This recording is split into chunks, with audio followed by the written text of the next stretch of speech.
Friedrich Wilhelm Nietzsche.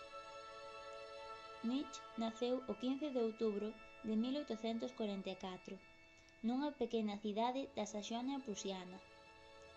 A temperá morte do seu pai, pastor luterano, obriga a familia a abandonar a casa na que residían para ser ocupada polo novo pastor, trasladándose en 1849 a Naumburgo.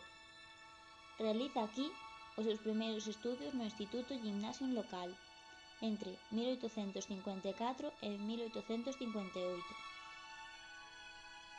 En 1858 ingresa no internado de Forta, onde permanecerá ata 1864. Nesta época desenvólvese a súa admiración polo xenio grego, lendo sobre todo a Platón e a Esquilo, así como pola música e a poesía, realizando entón os seus primeiros ensaios como poeta e músico. Nesta época tamén comezan os seus problemas de saúde, sufrindo en numerosas ocasións intensos dores de cabeza que poderían chegar a durar varios días. En 1864 ingresa na Universidade de Bonn. O Departamento de Filoloxía de Bonn gozaba entón dunha gran reputación. En 1865 trasládase á Universidade de Leipzig, seguindo os pasos do seu mestre Reich, onde permanecerá ata 1869. De 1869 a 1879, Nietzsche permanecerá en Basilea, desenvolvendo a súa actividade como profesor. En 1872 publica A orixe da traxedia, obra moi mal recibida nos medios académicos e criticada violentamente por algúns especialistas en filoloxía clásica.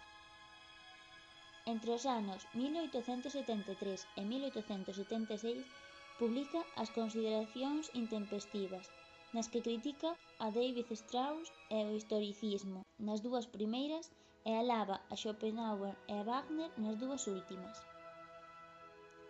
Nos próximos anos orientará a súa reflexión cara ao papel da ciencia, interese que se plasmará en obras como Humano demasiado humano, escrita entre os anos 1878 e 1879.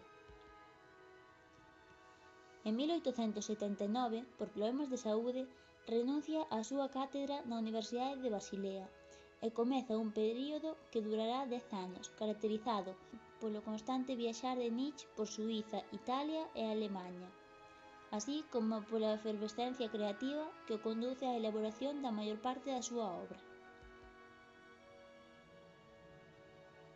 No ano 1882 e seguintes, residirá en cidades como Xénova, Roma, Basilea, Florencia, Niza, entre outras, pasando varios veráns na localidade de Sil Maria, especialmente querida por Nietzsche. Deste período datan algunhas das súas obras máis significativas, como A xenealoxía da moral, Así falou Zaratustra e Alén do ben e do mal.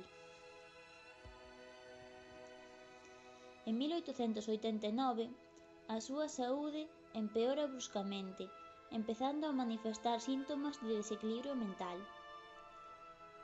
Trasladado de Turín a Basilea, é tratado na clínica desa cidade e posteriormente na de Jena, dando mostras dunha lixeira recuperación.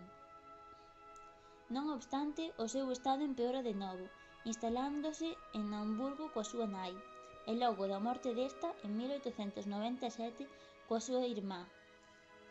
Pero xa non se recuperará xamais, morrerá en agosto de 1900.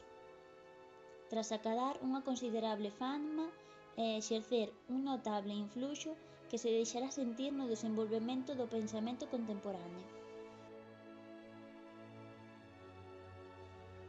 O método xenealóxico.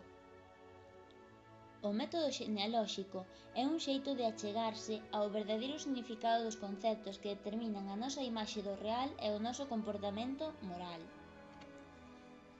Nietzsche pretende descubrir o que se agocha tras as apariencias. Vai investigar a orixe do bo e do malo, o que inicialmente significaron estas palabras e como, máis tarde, inverteron o seu significado. O problema central deste método é determinar o valor que teñen os valores. Estas valoracións dependen do modo de vida que levaron aqueles que as valoraron, das súas circunstancias. Nietzsche critica a concepción utilitarista dos valores e o seu carácter absoluto. O filósofo debe utilizar a crítica non como reacción ao resentimento, senón como expresión dun modo de existencia activo. Este filósofo vai levar a cabo unha subversión da linguaxe filosófica tradicional, vai atentar contra a lóxica do concepto.